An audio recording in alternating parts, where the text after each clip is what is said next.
여러분의 눈이 저와 함께 말씀을 보면서 묵상하도록 하겠습니다. 자, 오늘은 이사야 39장부터 묵상합니다. 1절입니다.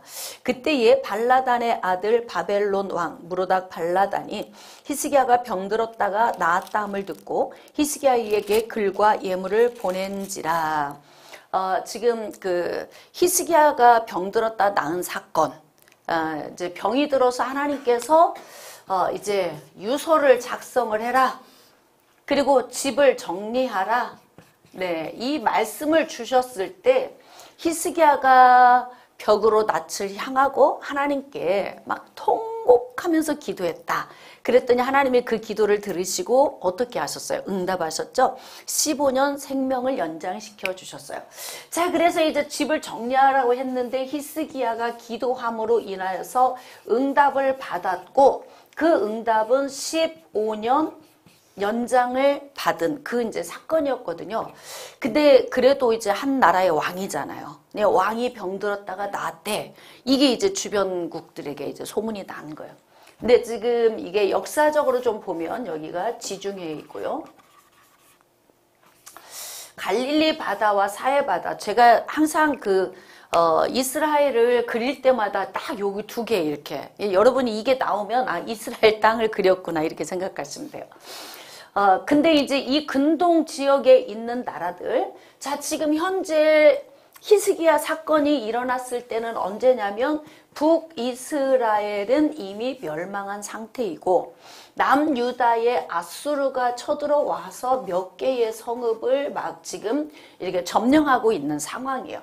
근데 여기 보면 위쪽에 이제 메소포타미아 지역에 있는 여기에서부터 굉장히 아수르가 강대국을 이뤘는데 여기 아랫부분에 있는데 여기에서부터 이제 바벨이라고 하는 나라가 이제 형성이 되어져서 점점 이제 강해지는 거예요, 나라가. 그래서 지금 현재는 바벨론이 아직 그렇게 강력하진 않지만 점점 이 나라가 이제 신흥국이 되어 가요. 그러면서 나중에는 어떻게 되냐면 바벨론에 의해서 아수르가 또 점령을 당하게 되죠. 그러니까 지금 현재 갑자기 지금 바벨론이 등장을 했잖아요. 바벨론이 등장을 했는데 나중에 이 바벨론 나라가 어떻게 해요? 아수르가 북이스라엘을 공격하는데 나중에 남유다는 바벨론이 정복을 하게 됩니다. 그러니까 이런 역사적인 그림을 좀 알고 우리가 이제 이걸 해석을 해야 돼. 그러니까 국제적인 정세를 알고 해석을 하면 우리가 더 넓은 걸 볼 수가 있어요. 근데 지금 보니까 남유다의 13번째 왕 히스기야가 병들었다가 나았대. 이것이 이제 근동 지역에 다시 또 소문이 났잖아요. 근데 바벨론이 사신을 보내서 친서, 편지와 함께 예물을 보낸 거예요. 그러면 이제 어떤 의도성이 있겠죠. 단순히 저분이 그냥 죽을 병이 들었는데 치료를 받았대. 이런 단순한 목적으로 사신을 보내진 않겠죠. 그럼 여기에 어떤 목적이 있겠어요? 한번 우리가 좀 이렇게 나라를 볼까요? 지금 남유다는 반아수르 정책을 하고 있어요. 그러면 어떻게 해서든지 이제 인간적으로 계산을 해보면 우리를 도울 수 있는 나라와 많이 동맹을 맺어 놓으면 좀 든든하겠죠. 자, 그래서 여기에서 우리가 이제 인간적으로 문제를 풀어가면 어떤 문제가 발생하는가? 그리스도인은 어떤 신앙으로 살아가야 하는가? 이것을 또 오늘 우리가 좀 배워야 돼요. 이제 반아수르 정책을 펼치고 있는 상황에서 바벨론에서 사신을 보내게 되니까 히스기야가 흥분을 한 거예요. 흥분을.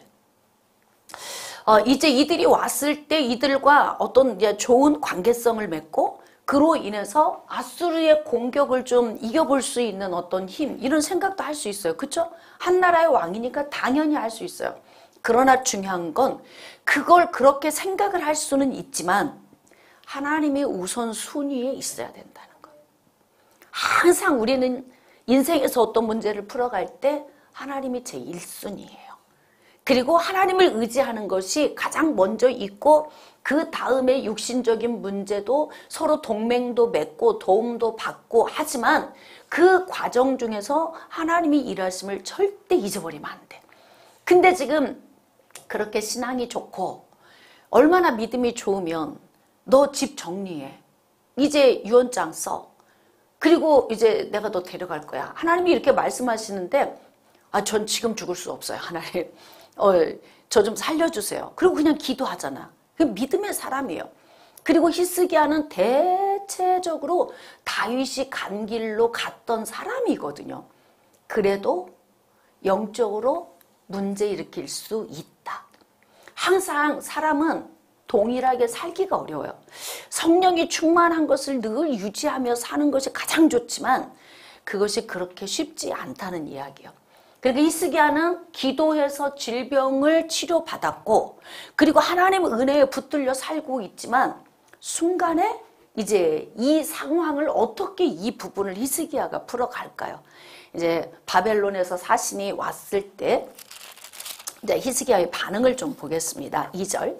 히스기야가 사자들로 말미암아 기뻤대. 너무 기뻤대. 다시 말하면 정말 반가운 사람들이에요.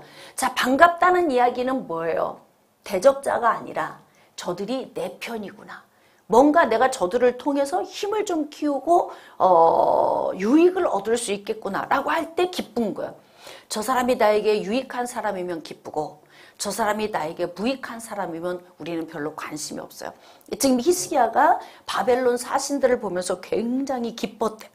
자, 그들에게 보물창고 곧 은, 금과 향료와 보배로운 기름과 모든 무기고에 있는 것을 다 보여주었으니 히스기야가 궁중의 소유와 전 국내의 소유를 보이지 아니한 것이 없는지라. 헐. 패를 보였어. 패를 보여.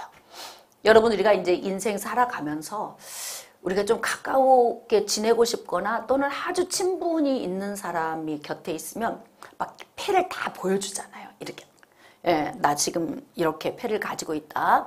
예, 그러면서 막 인생의 패를 다 보여줘. 나는 돈은 얼마를 가지고 있고, 예, 나는 집을 지금 뭐 내 집으로 명의를 가지고 있으며, 나는 어디에 저축을 얼마큼 해놨고, 뭐 이런 패를 그냥 아무 스스럼 없이 생각 없이 다 보여주는 거예요. 자, 그러면 이 패를 보여주면 어떤 문제가 발생될까요?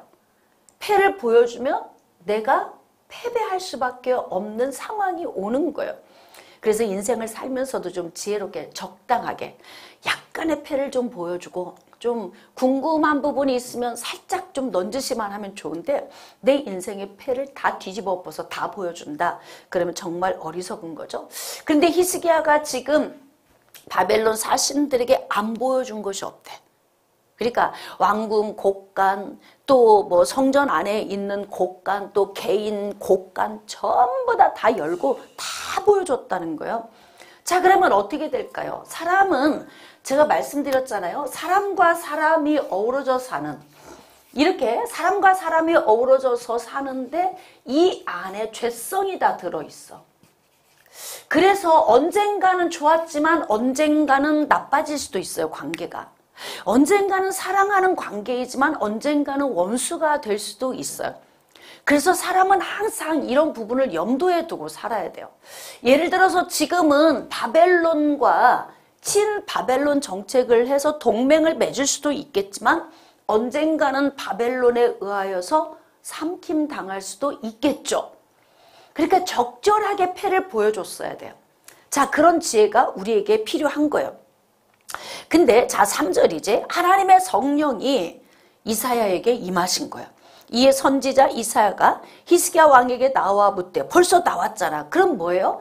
지금 바벨론 사신들이 왔을 때 왕궁 곡간, 성전 곡간, 개인 곡간 다 열어서 막 기분 좋아가지고 앞장서서 막 보여줄 때 하나님의 영이 이사야에게 임하신 거야. 그래서 이사야는 그 음성, 하나님의 음성을 듣고는 지금 허겁지겁 히스기야한테 달려온 거 아니겠습니까? 히스기야 왕에게 나와 묻되 그 사람들이 무슨 말을 하였으며 어디서 왕에게 왔나이까 몰라서 묻는 거 아니죠. 지금 이렇게 전체적으로 히스기야가 지금 정신을 못 차리고 있는데 잠깐 하고 생각할 수 있는 지금 시간을 주고 있는 거예요. 히스기야가 이르되 그들이 원방 곧 바벨론에서 내게 왔나이다 하니라. 몰라서 묻는 건 아닌데 지금 대답을 하고 있잖아요. 자, 이사야가 이르되 그들이 왕의 궁전에서 무엇을 보았나이까 하니 히스기야가 대답하되 그들이 내 궁전에 있는 것을 다 보았나이다. 좀 여러분 있잖아요. 이렇게 미성숙한 사람이 있죠. 미성숙. 여러분 성숙과 미성숙의 차이가 무엇일까? 성숙과 미성숙. 성숙한 사람이 사는 방식과 미성숙한 사람이 사는 방식이에요. 성숙한 사람이 사는 방식은요, 굉장히 포괄적이고요, 넓게 보는 시야가 있어요. 시야. 성숙과 미성숙의 차이는 시야의 문제인 것 같아요. 그래서 어떤 상황을 볼 때 넓은 시야를 가지고 해석을 하는 것과 미성숙은 좁은 시야를 가지고 해석을 하는 거예요.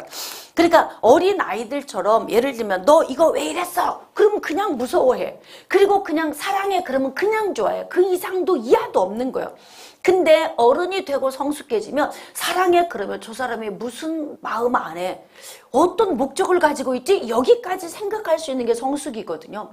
저 사람이 나를 내쳤어요. 너 미워해. 그러면 그 다음에 올 수 있는 영향력이 무엇일까까지 보는 것이 이게 성숙이거든요. 이 미성숙과 성숙의 차이는 미성숙한 거는 좁게 보는 거예요. 하나만 보는 거야. 그냥 그 숲에 들어갔는데요. 그 나무 하나만 바라보고 있는 거야. 하나님, 이 나무 하나는 제 것입니다. 근데 사실은 숲이 다 내 거거든. 근데 넓은 사람들은 어떻게 해요? 나무 하나 붙들고 이것이 내 것입니다. 이렇게 하지 않고 이 숲이 다 내 것입니다. 하나님이 창조하셔서 나에게 주신 것입니다. 이렇게 생각을 하거든요. 그래서 항상 어떻게 해야 되냐면 성숙한 삶을 살려면 넓은 시야를 소유하자. 관점도 넓게 봐야 되고 생각도 넓고 크게 해야 돼요. 여러분 지금 우리가 원수 맺어서 지금 막 싸웠어도요. 내일이면 사람이 마음 또 풀어지잖아요. 그렇지 않아요? 여러분 부부싸움도 죽고 살기로 싸워봐요. 그러면 막 영 얼굴 안 볼 것 같아. 막 발뒤꿈치도 밉고 밥 먹는 것도 미워. 근데 칼로 물 벤다고 사랑 한번 뜨겁게 하고 나면 그냥 싹 물거품처럼 사라지잖아요. 그러면 차라리 그 화났을 때 그 말 하지 말걸. 그때 막 후회되지 않아? 아유 정말 내가 아주 조금만 참을 걸. 어떻게 입방정을 떨어가지고 그렇게 해가지고. 그러니까 뭐냐면 다 이렇게 풀어지긴 했지만 그 해놓은 말은 주워 담을 수가 없는 거야. 그래서 어떻게 되는 거예요? 시간이 지나도 그걸 다시 소환해서 또 끄집어낼 수 있는 말이 되는 거예요. 당신 그때 이런 말 했었지. 그게 무슨 뜻이야? 또 이렇게 묻게 되는 거예요. 왜? 들었으면 이게 마음으로 새겨지거든. 그래서 우리는 항상 어떻게 해야 되냐면 어떤 상황을 볼 때 넓은 시야를 보고 말과 행동을 하면 실수가 확실히 줄어들어요. 근데 여기서 보니까 히스기야가 하나님을 향한 열정도 있고 신앙도 뜨거워요. 믿음도 상당히 좋아요. 그런데 어떤 일을 하나하나 함에 있어서는 상당히 시야가 좁다. 왜냐하면 지금 여기 대화하는 거 보세요. 사람이 말하는 것 보면 그 사람이 어느 시야를 가지고 있는지 보게 되잖아요. 지금 여러분 선지자가 왔으면 선지자는 이유 없이 오지는 않아요. 선지자는 하나님의 말씀을 받아갖고 지금 왔을 거라고요. 그러면 벌써 양심 속에서 보여줄 것, 보여줘서는 안 될 것 다 보여줬잖아. 그러면 보여주면서도 내가 지금 왜 이러지? 이래서는 안 되는데 이 마음이 조금은 있어야 성숙한 사람이거든요. 그리고 다 보여주고 보내고 난 다음에도 내가 뭐 한 거야? 내 정신이 아니었나 봐. 이 생각이 사실 좀 들었어야 되거든요. 근데 이사야 선지자가 와서 지금 하나님의 말씀을 들고 와서 묻는데도 아무 생각이 없다. 문제를 일으켜 놓고도 이 문제에 대해서 아직 실감을 못하고 있는 거예요. 좁은 시야, 미성숙하죠. 안타깝죠. 주변에 이런 사람들이 있죠. 시야가 좁아서 정말 좋은 것들을 다 놓쳐버리는, 빼앗겨버리는 이런 문제를 발생시키는데요. 이게 그냥 제 입에서 나오는 이야기가 아니고 성경적 영적 원리를 보면은 똑같아. 그래서 뭘 보여줬냐니까 다 보여줬습니다. 요즘 애처럼 이야기하는 거잖아요. 아무 생각이 없어요. 자, 내 창고에 있는 것으로 보이지 아니한 보물이 하나 다 보여줬대. 안 보인 거 하나도 없이요. 선지자여 내가 다 보여줬습니다. 지금 이렇게 이야기를 하는 거예요. 자, 5절. 이사야가 히스기야에게 이르되 왕은 만군의 여호와의 말씀을 들으소서. 자, 말씀 들고 왔잖아. 그러면 선지자가 왔으면 내가 뭘 좀 실수했나? 잘못했나? 저 주춤거리기도 했을 텐데, 그런데 아무 느낌이 없는 히스기야를 보면서 그의 믿음도 신앙도 탁월하고 좋지만 이 믿음과 신앙을 삶에서 적용함에 있어서 많은 부분들이 좀 떨어지고 있구나. 이것을 우리가 좀 알 수가 있어요. 6절입니다. 보라, 날이 이르리니 내 집에 있는 모든 소유와 내 조상들이 오늘까지 쌓아둔 것이 모두 바벨론으로 옮김바되고 남을 것이 없으리라. 여호와의 말이니라. 아이고 진짜 이게 이제 패를 다 보여줬기 때문에 이 모든 것이 바벨론으로 다 옮겨진다는 거예요. 자, 보겠습니다. 여러분, 그 하나님의 작정, 즉 계획 가운데 하나님이 가지고 계신 특별 계획. 자, 일반적인 계획. 왜 제가 또 이걸 또 설명을 하냐면, 이러한 그 사건 가운데에서 이것을 우리가 어떻게 해석을 해야 되는가라고 하는 관점을 우리가 좀 설정을 해야 돼요. 하나님의 특별 계획의 범위는 구원에 관한 부분이다. 이 계획은 변경되지 않고 반드시 성취되고 완성되기까지 하나님이 다 이루어 가시는데요. 일반적인 계획은 삶에 관한 부분이면서 인간들이 이 부분을 어떻게 선택하고 사느냐에 따라서 하나님이 주시는 복이 달라지는 거예요. 그래서 우리 앞에 복과 저주가 있고 너희들이 이것을 선택하라는 거예요. 행복과 불행 선택하는 거죠. 전진과 후퇴 선택하는 거예요. 그래서 여기서 다시 한번 설명하면 창세기 1장 28절에 있는 위임의 복, 우리에게 위임했던 이 복, 이 부분에서 우리가 이제 선택한 여부에 따라서 그때 하나님의 계획이 설정이 되는 거예요. 자, 그렇다면 여기에서 이제 히스기야가 보여줬던 모든 것이 바벨론으로 옮겨가리라.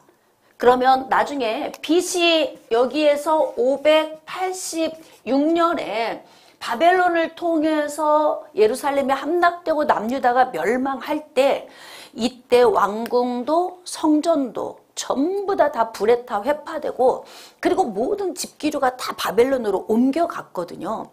자, 그러면 하나님이 하신 예언의 말씀이 다 성취가 돼요. 성취가 돼. 근데 중요한 건 하나님이 이들을 멸망하기로 작정을 하시고 그리고 이 모든 것들이 그리로 옮겨가도록 하나님이 예언의 말씀을 주신 것은 하나님의 특별 계획이 아니라 일반적인 계획이기 때문에 출발이 어디냐면 이 계획의 출발은 사람이에요. 사람. 출발점은 사람. 그러니까 지금 이게 바벨론으로 다 집기류가 옮겨가는 것, 하나님이 그렇게 하셨어가 아니다 이 말이에요. 제가 지금 설명하고 싶은 것이 뭐냐면 출발, 근원이 어디로부터 온 것이냐. 이 부분이 바벨론으로 옮겨지지 않아도 되는 거였잖아요. 근데 지금 옮겨져야 되는 문제가 발생했어요. 뭐 때문에? 히스기야가 동기부여를 시켜준 거야. 다시 말하면 언젠가는, 그러니까 이 부분을 보면 일반적으로 이 부분이 바벨론으로 옮겨가리라는 하나님이 그렇게 계획해서 옮겨가게 하신 것이 아니라 미래에 이런 일이 일어날 것을 미리 아시고 말씀을 주시는 거예요. 그러니까 이 계획은 하나님께로부터 온 것이 아니라 사람이 살아간 결과물로 주어진 거다 이 말이에요. 이해가 되십니까? 자, 근데 여기에서 이렇게 보니까 이제 나중에 우리가 이제 결과론적으로는 BC 586년에 남유다가 멸망하면서 다 이런 문제가 오는데, 그래서 저는 이것을 지금 어떻게 설명을 해드리고 싶으냐면, BC 586년에 모든 집기류가 옮겨간 건요, 사실 바벨론의 탐욕, 욕망이죠. 욕망. 바벨론의 탐욕. 이러한 요인 속에서 뭐가 동기부여가 실현이 되는 거야. 그러면 여기에서 보여줬던 것이요. 지금 바벨론 사람들의 입에서 입으로 이게 다 계속 탐욕 안에서 이게 움직이고 있는 거야. 다 보고 간 사람들이 가서 왕에게 말하고 주변에 있는 사람들에게 말을 해. 근데 이 말을 들은 사람들이 또 자손들에게 말하고 그러면서 이게 뭐 100년 이렇게 지나면서 이들의 포부가 커지는 거예요. 아, 남유다에 갔더니 이렇게 어마어마한 것들이 곳간에 있더라. 이 이야기를 들으니까 결국 나중에 바벨론이 강력해지고 아수르를 정복하고 대제국을 이루게 되니까 어떻게 되냐면 그들 안에 있던 동기부여됐던 그 보았던 패를 봤던 이 모든 것이 어떻게 해요? 바벨론의 욕망과 탐욕에 의해서 이것이 옮겨지게 되는 거예요. 그러니까 이것을 보면은 하나님께서 그렇게 하도록 이끄셨거나 계획하신 것이 아니라 바벨론과 히스기야와의 관계성 속에서 그리고 남유다가 멸망한 건 단순히 히스기야의 어떤 이러한 요인뿐만이 아니라 북이스라엘처럼 남유다도 우상을 숭배하면서 범죄했던 이유, 대대로 계속 하나님을 버리고 세상으로 나갔던 이유, 그리고 히스기야가 모든 곳간을 보여줬던 이유, 이것이 총종합이 돼서 결국은 이제 남유다도 함락을 당하게 되는 거잖아요. 그러니까 없어도 될 문제가 발생한 거예요. 누구 때문에? 사람이 살아온 그 모든 동기 때문에 그래요. 이들의 죄악상과 모든 것들. 그래서 우리가 이제 제가 그래서 삶을 사는 법을 자꾸 반복적으로 성경을 통해서 가르치는 이유가 뭐냐면 지금 우리가 살고 있는 이 모습보다 더 좋은 삶을 우리는 살았을 수도 있어요. 맞나요? 그렇게 생각하지 않으세요? 이제 우리가 성경 공부하면서 깨닫는 건 지금보다 훨씬 좋은 삶을 우리가 살았을 수도 있어. 그런데 그렇게 못 살았어. 그건 나의 선택이었어. 맞죠? 삶에 관한 부분은 나의 선택인 거예요. 이것만 여러분이 기억하시면 돼요. 우리 인생의 삶에서 일어나는 대부분의 많은 문제는 없어도 될 문제예요. 그것을 누가 만든 거예요? 내가 발생시키고 산 거예요. 그래서 우리는 대부분 왜 하나님이 안 도우셨냐? 왜 하나님이 그렇게 하셨느냐? 하나님은 뭐 하셨느냐? 우리는 늘 이렇게 원망을 하고 하나님께 질문을 하지만 결국 우리의 선택에 하나님은 위임을 다 주신 거예요. 자, 8절입니다. 히스기야가 이사야에게 이르되 당신이 이른바 여호와의 말씀이 좋소이다 하고 또 이르되 내 생전에는 평안과 견고함이 있으리로다 하니라. 그러니까 히스기야가 미성숙하다는 이야기는 뭐냐면요. 여러분 사람은 지금 내가 오늘 하루를 살면서도 내가 이제 이 땅을 살아가는 동안에 부모가 되고 또 자녀가 있고 그 자녀들이 또 자녀를 출산하면서 이렇게 세대가 교체되면서 나라가 이어져 가는 거잖아요. 그러면 내가 지금 현재 살고 있는 현 상황에서 나만 보는 것이 아니라 우리 부모가 나를 여기에 있게 하셨고 우리 부모의 희생으로 내가 살고 내가 또 희생함으로 자녀가 살고 자녀가 또 희생함으로 그 자녀들이 살면서 이것을 넓게 포괄적으로 봐야 돼요. 그래서 자녀를 양육할 때에도 이 아이들이 미래에 살고 직장생활, 결혼생활, 노후생활까지 다 보고서 자녀들을 양육해야 되는 거거든요. 이게 굉장히 넓은 시야로 보는 거예요. 그러면서 내 가문 안에 내가 죽고 나서도 내 자손들이 계속 이 땅에서 살아가야 되잖아요. 나만 잘 살고 가면 되나요? 근데 히스기야가 왜 미성숙한가를 우리가 여기서 또 보게 되는 거예요. 내 생전에 평안하면 된 거야. 히스기야는 그냥 지금 내 대에 재앙이 없고 내 대에 평안하고 먹고 사는 거 걱정 근심 없으면 되는 거예요. 얼마나 어린아이 같아요. 시야가 너무 좁죠. 여러분 우리는 시야를 넓게 봐야 돼요. 넓게 보면서 나만 보는 게 아니고 내 자녀들이 어떻게 복되게 살아야 되나. 이 자녀들이 복된 삶을 삶으로 인해서 그의 또 자손들이 어떻게 살아야 되나. 내가 어떠한 삶을 살아서 본보기가 되어 이들에게 또 가르치고 가르쳐서 내 가문이 정말 복 있는 가문이 되어야 되느냐. 그러면 난 사람이 얼마나 중요한 거예요. 이렇게 넓게 봐야 된다고. 우리는 삶을 살면서. 그냥 당장 코앞에만 보고 그냥 발 동동거리고 사는 것이 아니라 넓게 봐야 돼. 히스기야가 좀 실망스러워요. 여러분 그래도 옛날 저희 어머니가 이런 말씀을 했어요. 야, 사람은 다 허물이 있는데 한두 가지 허물만 있어도 그 사람은 훌륭하단다. 늘 이러셨어.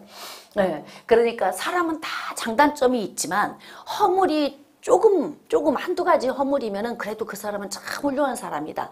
그러니까 히스기야는 대체적으로 굉장히 훌륭한 사람이에요. 근데 이제 히스기야에 대해서 이렇게 묵상을 하다 보니까 제가 보니까 그래요. 사실 그 뭐 신앙이나 또 신앙을 적용하는 삶이나 이 모든 것들이 괜찮아요. 탁월한 사람이에요. 근데 이렇게 인생에서 시야를 좁게 보다 보니까 없어도 될 문제를 발생시키는 이런 확률이 굉장히 높아지는 거예요. 이 히스기야가 사실 이런 문제만 발생을 안 했더라면 아마 진짜 하나님이 굉장히 히스기야를 칭찬하지 않았을까 그런 생각이 듭니다. 자, 그러므로 우리도 어떻게 해야 되느냐. 히스기야의 신앙이나 모든 건 닮아야 되겠지만 또 영적으로 약간 좀 무뎌져 가지고 하나님을 인정하는 것에서 순간에 멀어지면서 그러면서 하나님을 의뢰하는 것보다 바벨론을 더 의뢰하면서 순간에 신앙을 딱 놓쳐버린 거, 그게 뭐 때문에 그러는 거예요? 이제 여러분이 한번 답을 해보세요.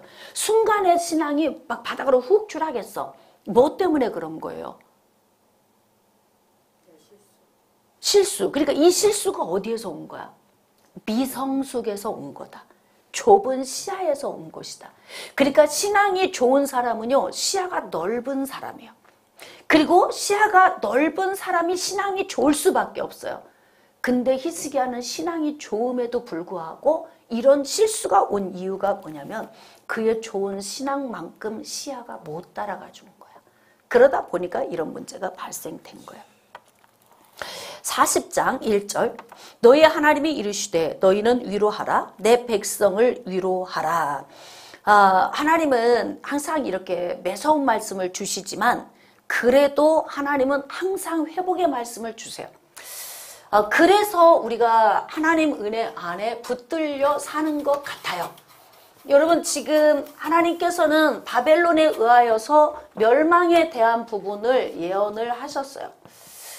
자, 구체적이진 않지만 이전에는 구체적으로 설명을 했고 지금은 구체적이진 않지만 바벨론으로 모든 것이 다 옮겨지게 될 것이고 포로로 끌려간다. 이 한마디 말씀 속에서 지금 남유다의 멸망을 예언하고 있잖아요. 근데 이 멸망을 예언하고 그 다음 말씀이 없으시면 그러면 우리가 숨도 안 쉬어질 거예요. 제가 아이들을 키울 때 좀 아이들이 막 사춘기 때 이럴 때 막 속 썩이고 이럴 때 있잖아요. 그러면 어떻게 해? 문 밖으로 나가. 들어오지 마. 예를 들면 막 문 잠궈. 너 이제 못 들어오게 할 거야. 이러면 애들이 바들바들 막 떨어요. 그러니까 이게 엄마와 분리된다는 이 자체로 그냥 두려운 거예요. 네. 근데 어떻게 해요? 나가서 10분만 있다 들어와. 그럼 겁날 게 없어. 10분 버티면 되는 거예요. 그렇잖아요? 근데 하나님께서는 항상 어떤 방식이냐면 너 아예 나가. 너하고 나하고 호적 정리해. 여기서 끝내. 이게 아니에요. 하나님은. 하나님은 항상 우리에게 뭘 주시냐면 난 정말 너 때문에 내가 너무 머리가 아파. 근데 너희들의 그 죄악상을 내가 보고는 있다? 근데 매를 10대를 때릴 거야. 근데 10대 때리고 난 후에 어떻게 하냐면 내가 그때 다음에 이어서 꼭 회복시켜줄게. 문 열어줄게. 밖에서 10분만 떨다가 들어와. 이런 거죠. 제가 어렸을 때 기억에는 저희 이제 위에 있는 형제들이 약간 좀 막 부모님의 매를 좀 맞아야 되는 어떤 상황. 저는 이제 매를 맞고 크진 않았는데 이제 그런 상황이 왔을 때 줄곧 겨울에는 이런 방법을 쓰셨던 것 같아요. 제 기억에. 내복만 입혀서 밖으로 내보내버려. 옛날 어른들은 좀 그랬던 것 같아요. 그래, 내복만 입혀서 밖으로 내보내. 그러면 어디 갈 곳이 없으니까 어디요? 부엌으로 들어가서 지푸라기 있는데 안에서 쭈그리고 있다가 한참 있으면 이제 엄마가 살짝 아빠는 혼내고 엄마는 살짝 나와서 옷 갖다가 주고 덮어주고 그리고 이제 방 안에 들어가서 그만 들어오라고 하세요. 이제 당신이 그만 들어오세요. 저러다가 얼어 죽어요. 이제 이렇게 하면 이제 못 이긴 척하고 들어가 빨리 자라고 그래. 이렇게 해가지고 이제 문제를 항상 아빠는 혼내고 엄마는 달래고 수습하고 이제 그러면서 되게 문제를 해결하는, 저도 이제 그런 모습들을 제가 좀 본 것 같아요. 근데 이제 여기에서 하나님께서 멸망 여기에서 끝났으면 우리가 숨이 안 쉬어져. 그냥 죽는 거예요. 그냥 까무라치는 거예요. 근데 항상 하나님은 우리에게 회복에 대한 말씀을 주신다는 거, 이게 너무 감사해요. 그래서 어떻게 하면 너희는 위로하라. 즉 선지자들아, 내 백성을 위로하라. 그러니까 예수 그리스도 안에서 믿음으로 구원받은 자들, 그들에게 위로의 말씀을 선포하라는 거예요. 실컷 죄에 대한 대가로 10대 때리고, 그리고 어떻게 해요? 저녁에 아프지? 그리고 약 발라주고. 그렇잖아요. 아프지? 그리고 약 발라줘. 아이들 때리고 나서 저녁에 재우면 얼마나 가슴이 아파? 그럼 또 끌어안고 그 때린 자리에 어루만지면서 혼자 울어. 애는 우는지 뭐 하는지 알지도 못해. 그런데도 거기 쓱쓱 만지면서 미안하다. 내 때려서 미안하다. 그러면서 또 울잖아요. 뭐 그런 경험 있으세요? 여러분도? 아이들이 이쁘게 자라면 그럴 리가 없겠지만 뭐 그런 경험들이 대부분 부모는 있지 않을까 싶어요. 위로해 주라는 거예요. 그러니까 하나님은 이렇게 막 진노의 매를 들으시고도 돌아서서는 우시는 거야. 당신 백성들이 이렇게 없어도 될 생 고생을 하고 있는데 기분이 좋으실 리가 없죠. 그렇지 않아요? 그러니까 이제 그들이 포로로 끌려갔다가 다시 귀환하는 그러한 하나님의 계획을 말씀을 주시면서 선지자들에게 위로하라고 명령하시는 거예요. 자, 2절. 너희는 예루살렘의 마음에 닿도록 말하며 그것에게 외치라. 그 노역의 때가 끝났고, 다시 말하면 포로 기간이 이제 끝나. 거기는 제한적이라는 거예요. 그게 영원하지 않다는 거예요. 자, 그 다음에 그 죄악이 사함을 받았느니라. 그러니까 포로 기간이 끝나면 그때 하나님의 모든 마음이 다 녹아서 뭐냐면 그들이 했던 모든 죄악도 기억하지 않으신다는 거예요. 그래서 제가 여러분들에게 하나님도 우리 죄악을 용서하시면 기억하지 않으시니까 우리도 어떻게 해야 되는 거예요? 사람과 사람의 관계성 속에서 어떤 죄악의 문제가 있다 해도 이 부분을 용서하고 나면 다시 들추지 말아야 한다. 너그럽게 용서해야 한다. 이것이 바로 예수님을 통해 우리를 용서하신 하나님의 방법 아니겠습니까? 자, 그러면서 여호와의 손에서 벌을 배나 받았느니라 할지니라. 다시 말하면 벌에 대한 대가를 톡톡히 치렀다. 하나님도 다 알고 계시는 거죠. 자, 3절. 외치는 자의 소리여 이르되 너희는 광야에서 여호와의 길을 예비하라. 사막에서 우리 하나님의 대로를 평탄하게 하라. 이제 귀환에서 돌아올 때 보면은 사실 그들이 70년 동안 바벨론에서 포로로 살았던 건요, 그건 광야의 삶이에요. 광야에서 나라 뺏긴 서름이 어떤 서름이 있어요? 물론 거기에서 뭐 배고프지 않게 살았을 수도 있고 오히려 유다 땅에서보다 더 복되게 살았을 수도 있어요. 그러나 내 나라를 빼앗기고 다른 민족과 함께 어우러져 사는 삶이 행복했으며 그게 뭐 복되다고 말할 수 있겠습니까? 여러분, 지금 우리가 국내에서 살고 있는 사람보다 해외 나가 있는 분들이 더 애국자예요. 그리고 대한민국에 무슨 문제가 있으면 그들이 더 빨리 알아요. 왜냐하면 항상 귀를 어디에 대고 있냐면 내 조국 대한민국에 귀를 대고 있어. 그래가지고 그들이 대한민국에서 일어나는 사건, 상황, 모든 일을 그들이 더 잘 알고 있어요.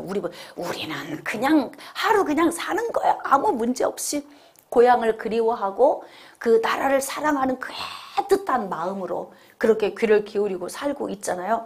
근데 지금 이방에서 살았던 삶이 행복하긴 했으며 내 나라를 잃어버린 배부르게 먹는 것으로 끝이 아니잖아요, 인생이. 우리가 미국에 가서 이민 가서 산다고 해보세요. 그 나라 잘 살고 사는 수준 높고 다 좋아. 근데 내 나라가 지금 황폐해져 있어. 뭔 행복이냐고 이게.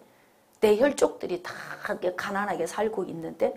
그러니까 여기 말씀에서는 뭐냐면 광야에서 여호와 길을 예비하래. 그가 여호와께서 먼저 가신다는 것. 그러니까 그들이 귀환해서 돌아올 때에 하나님이 앞서가시고 이들을 인도하실 거니까 그 부분을 마음으로 준비하라. 그 뜻이에요. 사막에서 우리 하나님의 대로를 평탄하게 하라. 그러니까 하나님은 늘 앞서 가시기 때문에 그 하나님이 함께 하심을 우리 신앙과 믿음으로 적용해야 되는 거예요. 자, 골짜기마다 도두어지며 골짜기가 깊이 패여 있잖아요.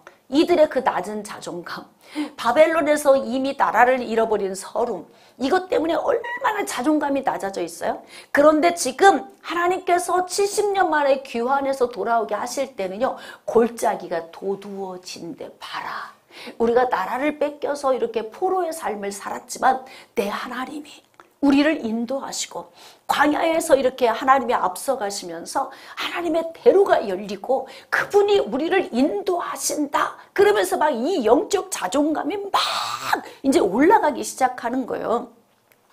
그러니까 여러분, 우리가 지금 하나님의 백성으로 이 땅을 살아가는 동안에 그래서 우리가 영적 자존감을 빨리 회복해야 된다는 거예요.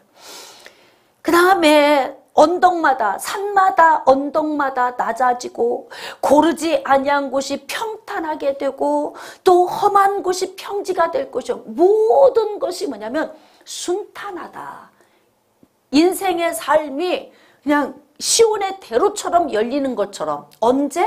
귀환해서 돌아올 때 하나님이 앞서가시며 모든 일들을 골짜기 메워 높은 산 언덕 다 내려앉아 울퉁불퉁한 길 평지가 돼 다 그러면서 하나님이 다 고르게 다 해서 이들을 귀환시켜 준다는 거예요. 이 말씀을 보면서 우리가 여기서 느낄 수 있는 것 보면은 이 일을 하나님이 평탄하게 반드시 하실 것이다.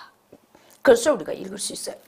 자, 5절 여호와의 영광이 나타나고 모든 육체가 그것을 함께 보리라. 이는 여호와의 입이 말씀하셨느니라. 그러니까 예언을 주신 거잖아요. 자, 보겠습니다. 이스라엘 백성들이 잘못 살아 범죄했기 때문에 또 히스기야가 모든 고가를 보여줬기 때문에 이것이 동기부여가 돼서 이들의 욕망과 탐욕에 이제 이렇게 쉽게 말하면 이렇게 신나를 뿌려준 거예요. 이게 동기가 된 거예요. 그래서 이들의 욕망과 탐욕이 이것을 정복하는 것을 하나님 미리 다 아시는 거야. 그러니까 미리 예언해. 그래서 어떡하냐면 너희들이 유턴하고 돌아와서 내 말씀을 지켜 행하면 어떻게 하겠다? 이거 다 안 오게 하겠다는 거야. 안 오게. 이건 하나님이 계획한, 바벨론이 여기를 오는 건 하나님이 계획한 게 아니에요. 이스라엘 백성들의 범죄에 대한 결과로 오는 거예요. 근데 만약에 하나님께 유턴하고 돌아오면 예언을 왜 주시는 거예요? 멸망이 목적이 아니라 유턴하고 돌아오게 하기 위한 거예요. 이때라도 하나님께 유턴하고 돌아가면 바벨론의 이 욕망을 꺾고 탐욕을 꺾어서 이스라엘, 즉 남유다를 하나님이 보호해 주실 거예요. 근데 사람이 그렇게 죄를 회개하고 하나님께로 돌아가는 일이 그만큼 어렵다. 이것을 우리가 이제 여기에서 보게 되는 겁니다. 자, 6절 말하는 자의 소리여 이르되 외치라. 대답하되 내가 무엇이라 외칠까요? 그러니까 선지자에게 이사야야 외치라 이렇게 하나님이 말씀을 주신 거예요. 이사야가 이야기하는 거 뭘 외칠까요? 이렇게 하나님께 질문을 한 거예요. 그랬더니 하나님이 또 말씀하시는 거예요. 모든 육체는 풀이요 그의 모든 아름다움은 들의 꽃과 같다. 인생은 별거 아니다. 그거 다 허무한 거다. 아무리 잘났고 아무리 지금 높은 지위에 있고 아무리 돈이 많아도 언젠가 다 말라. 다 시들어져. 다 없어지는 거야. 그걸 지금 선포하게 하는 거예요. 풀은 마르고 꽃이 시들면 여호와의 기운이 그 위에 불미라. 여호와의 기운이 분대요. 이것도 하나님의 창조의 섭니다. 지금 그 의미예요. 이 백성은 실로 풀이다. 이렇게 말하잖아요. 그러니까 우리가 하나님 은혜 안에 살아서 영원한 생명을 얻었으니까 귀한 존재이지 그렇지 않다면 인생은 정말 풀과 같고 또 꽃과 같아서 그냥 시들어지면 허무한 인생이고 다 지옥불로 그냥 떨어지는 얼마나 이게 불행한 인생입니까? 하나님 은혜에 우리가 붙들린 것 이게 얼마나 감사한지 몰라요. 자, 풀은 마르고 꽃은 시드나 우리 하나님의 말씀은 영원히 서리라 하라. 거기 밑줄 그으세요. 하나님의 말씀. 하나님의 말씀은 영원히 서리라. 그래서 우리가 살아갈 때 어떻게 해야 되냐면 나의 명예나 나의 물질이나 나의 건강이나 또 내 삶 속에 있는 내가 누릴 수 있는 어떤 쾌락을 의지하고 가는 게 아니라 우리가 무엇을 의지하고 가야 되냐면 하나님의 말씀을 의지하고 간다. 하나님께서는 말씀만 영원하다 그래. 그러니까 오직 우리는 하나님의 말씀, 하나님이 주신 이 말씀을 붙들고 가는 거예요. 자, 9절. 아름다운 소식을 시온에 전하는 자여 너는 높은 산에 오르라. 그러니까 시온의 소식, 다시 말하면 예루살렘의 소식, 하나님의 복음, 복된 소식, 기쁜 소식 전하려면 어떻게 하느냐? 높은 산으로 가라는 거예요. 높은 산의 의미가 뭐예요? 효과적인 면을 말씀하시는 것 같아. 복음이 효과적으로 전파가 되려면 높은 곳으로, 다시 말하면 잘 들리는 곳으로 가서 선포를 해야 돼요. 이건 단순히 어떤 위치적인 이렇게 볼 때 지형적인 높이를 말하는 게 아니고 내가 복음을 전했을 때 저들이 잘 들을 수 있는 위치적인 높이를 의미할 수도 있어요. 그러니까 기왕이면 좀 잘 배우고 서울대학이라도 나와서 똑똑한데 예수 잘 믿어. 그러면 사람이 더 잘 모이겠죠. 저 사람이 정치인이야. 그러면서 너무 실력도 좋고 능력이 있어. 근데 예수를 너무 잘 믿어. 그럼 그 사람이 전하는 데는 권위가 더 훨씬 크게 임할 거예요. 그러니까 우리가 예수 그리스도 안에 살면서 어떻게 되느냐? 높은 산이 되어야 돼요. 높은 산. 그래서 우리 자녀들도 훌륭한 사람이 되도록 만들어야 하고 훌륭한 사람이 되기 전에 먼저 참된 그리스도인으로 빚어서 높은 산이 되게 해. 그래서 그들이 높은 산이 되어서 증거하면은 효과적으로 이제 아름다운 소식이 막 증거가 되겠죠. 자, 그래서 예루살렘에 전하는 자에 너는 힘써 소리를 높이라. 그러니까 높은 산이 먼저 돼야 되고요. 두 번째는 소리를 높이라는 거예요. 막 선포하라는 겁니다. 그리고 두려워하지 말고 소리를 높여 유다의 성읍들에게 이르기를 너희의 하나님을 보라. 이렇게 하라는 거야. 높은 산에 올라가 소리를 외치되 하나님을 보라. 시선에 관한 부분이에요. 시선. 우리의 시선을 어디에 두느냐, 이거 굉장히 중요하죠. 우리는 예수 그리스도의 십자가를 바라보면서 십자가에서 죽으심, 피를 흘리셔서 죄를 씻으시고 생명이기 때문에 부활하신 우린 예수 그리스도를 통한 하나님을 바라보는 거예요. 예수님의 중보가 없었다면 하나님과 우리는 원수가 돼요. 우리는 죽는 날까지 마귀의 그 안에서 있다가 그냥 지옥으로 그냥 떨어지는 거예요. 근데 예수 그리스도를 믿는 믿음을 우리 안에 넣어주셔서 우리가 이렇게 천국을 소유하고 살 수 있는 이 특권을 우리가 받은 것입니다. 10절 보라 주 여호와께서 장차 강한 자로 임하실 것이요 친히 그의 팔로 다스리실 것이라. 이게 회복에 관한 말씀이에요. 그러니까 매를 대시지만 이유 없이 되시는 게 아니라 죄 때문에 매를 대시지만 그러나 항상 회복의 은혜를 하나님은 계획하고 계신다. 자, 11절 그는 목자같이 양떼를 먹이시며 어린 양을 그 팔로 모아 품에 안으시며 젖먹이는 암컷들을 온순히 인도하시리로다. 귀환에 관한 예언의 말씀, 회복이죠. 그러니까 두려워하지 맙시다. 그리고 우리가 살아가는 삶에서 매를 맞을 짓을 하면 당연히 맞아요. 하나님이 때리세요. 그 징계의 매는 피할 수 없어. 그 징계의 매를 피하려면 어떻게 맞을 짓을 안 해야 되는 거예요. 맞을 짓을 했다면 때리시면 맞아야 돼요. 그러나 하나님은 우리를 버리지 아니하시고 그러나 용서하시고 끝까지 책임지시는 하나님이시다. 이게 성경적 영적 원리인 거예요. 자, 이제 18절. 그런즉 너희가 하나님을 누구와 같다 하겠으며 무슨 형상을 그에게 비기겠느냐. 그러니까 하나님의 이 존재를 누구와 비기려고 그 자체를 하면 안 돼. 이게 비길 수 있는 존재가 아니에요. 그리고 뭐 이 땅에서 누가 뭐 하나님이니 내가 뭐 재림 예수니 내가 어머니 하나님 뭐 아버지 하나님 그러면서 뭐 하늘 부모님 뭐 이런 언어를 쓰면서 사람들을 미혹하잖아요. 지옥에 가면 얼마나 큰 대가를 받을까요? 그들이. 응? 이 땅에서 그냥 다 누린 그 부귀와 영화 그거 품고 아마 영원히 처절하게 꺼지지 않는 유황불못에서 얼마나 많은 고통을 받게 되겠습니까? 그러니까 이렇게 볼 때 불쌍하죠. 그들을 보면. 짧게 80이요 90인 인생이잖아요. 그 인생 동안 누리며 간 것 때문에 그들이 영원히 그렇게 대가를 치러야 되는 무서움이 기다리고 있죠. 19절입니다. 우상은 장인이 부어 만들었고 장색이 금으로 입혔고 또 은사슬을 만든 것이니라. 이 땅에는 하나님과 견줄 게 아무것도 없어요. 그냥 그러므로 우리의 시선을 하나님께 두고 하나님 은혜에 붙들려 사는 것, 이것이 가장 중요합니다. 자, 21절. 너희가 알지 못하였느냐? 너희가 듣지 못하였느냐? 태초부터 너희에게 전하지 아니하였느냐?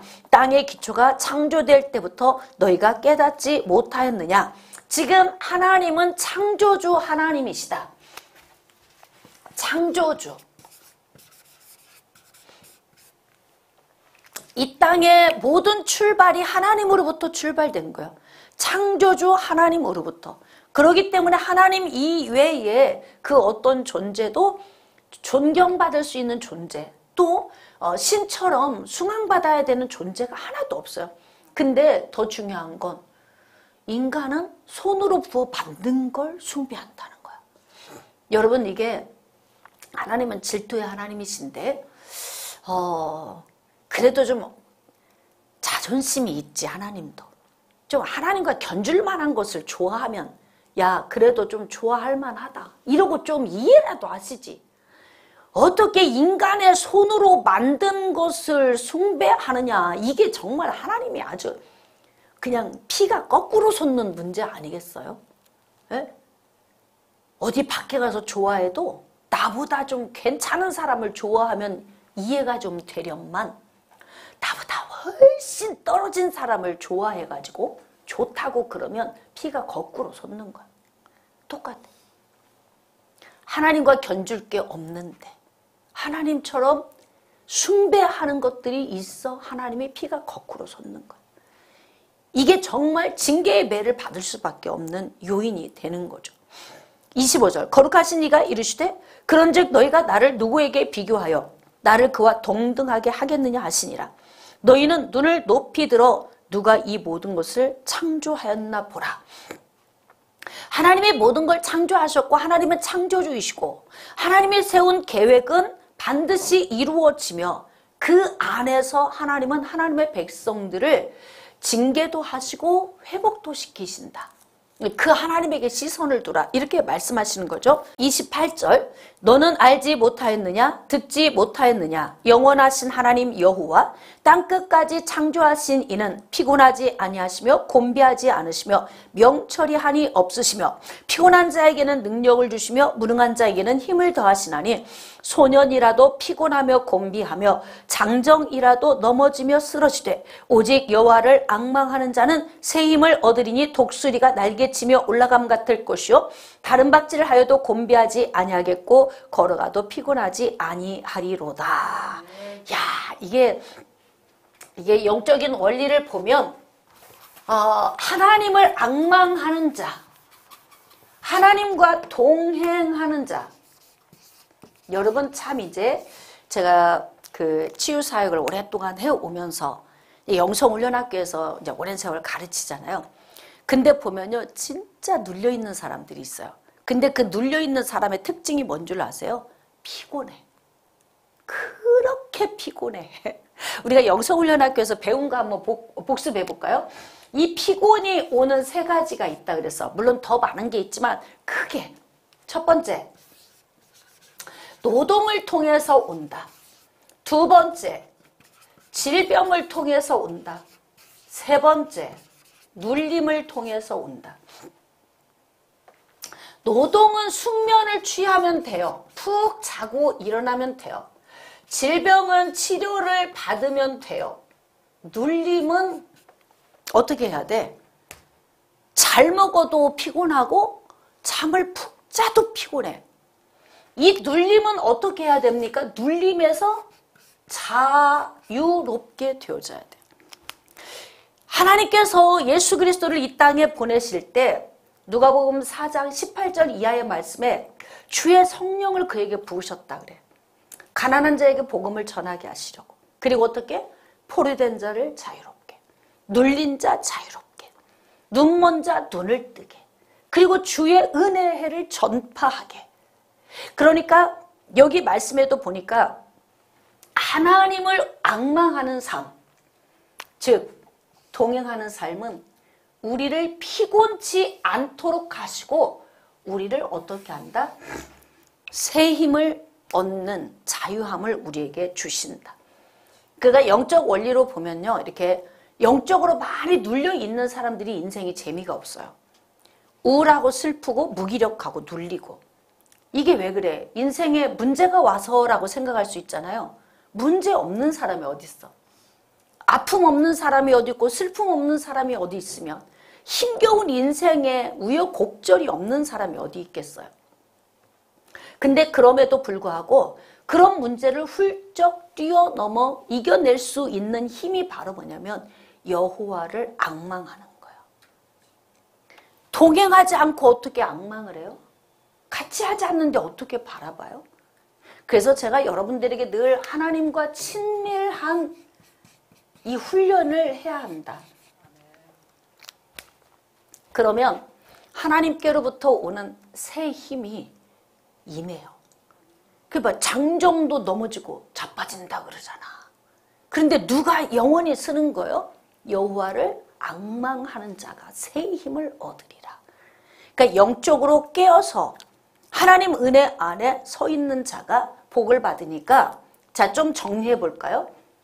이제 북이스라엘이 멸망하고 남유다의 멸망을 예언하면서 남유다의 멸망의 동기부여, 근원이 무엇인지를 하나님이 쭉 설명을 하시는 거예요. 너희들의 문제 때문에 이러한 매를 맞게 돼. 그러나 나는 너희들을 사랑하기 때문에 회복시킬 거야. 그리고 너희들을 통하여서 여자의 후손이 오게 될 것이고 그 여자의 후손은 구원을 완전하게 하기까지 피의 효력으로 너희들에게 함께 할 거야. 자, 그러면서 하나님이 지금 주시는 말씀은 뭐냐면 너희의 시선, 앙망을 손으로 만든 우상이나 금방 썩어 없어질 것에 시선을 두지 말고 창조주 하나님에게 시선을 두라.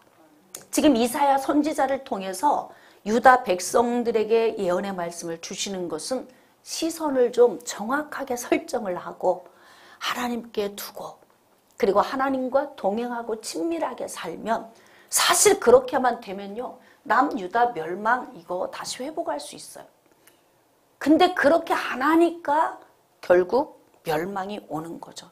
이것 또한 하나님이 미리 다 아시고 바벨론의 악한 동기를 다 아시고 예언을 주신 거니까 돌이킬 수 있는 기회를 주신 건데 이스라엘 백성들은 그 기회를 놓쳐버린 거죠. 자, 그래서 우리는 이 말씀을 통해서 우리가 인생을 살아가는 동안 하나님이 우리에게 주시는 그 유턴의 기회, 회복의 기회, 이 기회를 우리가 잘 잡아서 하나님이 주시는 그 복된 은혜의 자리에서 누리며 사시기를 축복합니다.